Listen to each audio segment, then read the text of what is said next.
Yun, so what's up mga dre? Welcome to my cooking series number 4 mga dre. Ayos ba kayo dyan? Kung ayos kayo dyan, tuloy na natin itong vlog na to mga dre.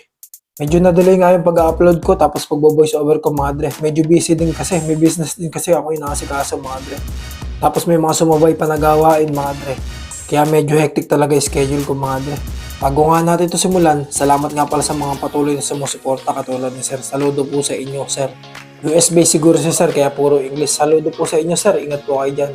Basic lang nga pala yung lulutuin natin mga dre. Pero ang maganda dito, luto sa kahoy.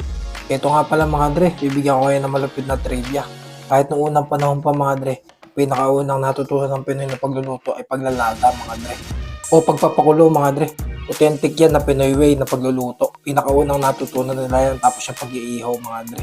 Sa atin nanggaling yung paglaga na yan mga dre, mga pag-boil.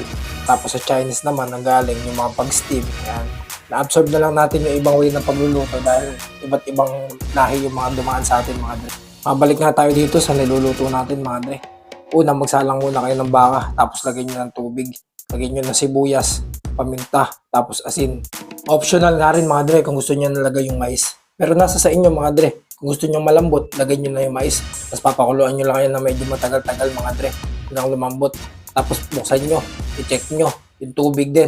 Yung hahayaan matuyuan ng tubig mga dre. Kasi papangit yan. Tapos masusunog din at the same time.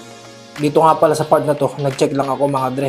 Tapos hinalo kong konti. Tinignan ko may dumidikit sa ilalim. Tapos pakuluan nyo lang. Pakuluan nyo hanggang lumambot sa tingin nyo yung baka. Yung okay na sa inyo. Napakalambot. Naghulog na nga rin ako ng nor cubes dito mga dre. Tapos nagdagdag ako ng pamintang buo kasi nakalimutan ko kanina noong una. Pag nagluluto ko nga ako ng nilaga mga dre, nilalagyan ko ng pamintang durog tapos pamintang buo para magkasuporta yung lasa nila. Kumbaga, lasa-lasa mo yung paminta. Kaya ako hinahating ganyan yung paminta mga dre para hindi masyadong madami yung buo. Kasi minsan pag kumakain kayo tapos nanguyan nyo yung paminta, mawawala na kayo ng gana. Ganun din kasi ako mga dre. Uulitin ko nga pala ulit mga dre. Disclaimer lang. Yung mga ginagawa ko dito sa video ko pagluluto, way ko to. Wala akong pinagagayahan o gustong gayahin. Kaya nasa sa inyo kung babash nyo ako o hindi. Wala namang masama sa akin kung meron gustong magturo na mas maraming experience sa akin. Mas gusto ko nga yun eh. Kumbaga, marunong naman ako makinig sa sinasabi ng ibang mga dre. Lalo kung doon siya magaling. Tapos ahit na ahit siya sa akin. Siyempre papakinggan kita. Gusto ko rin matuto kung paano ka napunta doon. Balik nga pala ulit tayo sa pagluluto mga dre. Napakarami ng sinasabi. So pag ganyan mga dre, buksan nyo lang. Tapos pwede nyo yung tikman. Tikman nyo. Tapos tikman nyo rin yung karne kung malambot na. Kung hindi pa kayo satisfied, pakuluan nyo pa. Takpan nyo mga dre. Dito lang naman kayo maiinip mga dre sa pagpapakulo kasi medyo matagal talaga. Dito ka sa nilaga mga dre, pwede nyo itong gamitan ng baboy o kaya isda. O, diba, tumaas yung kilay nyo.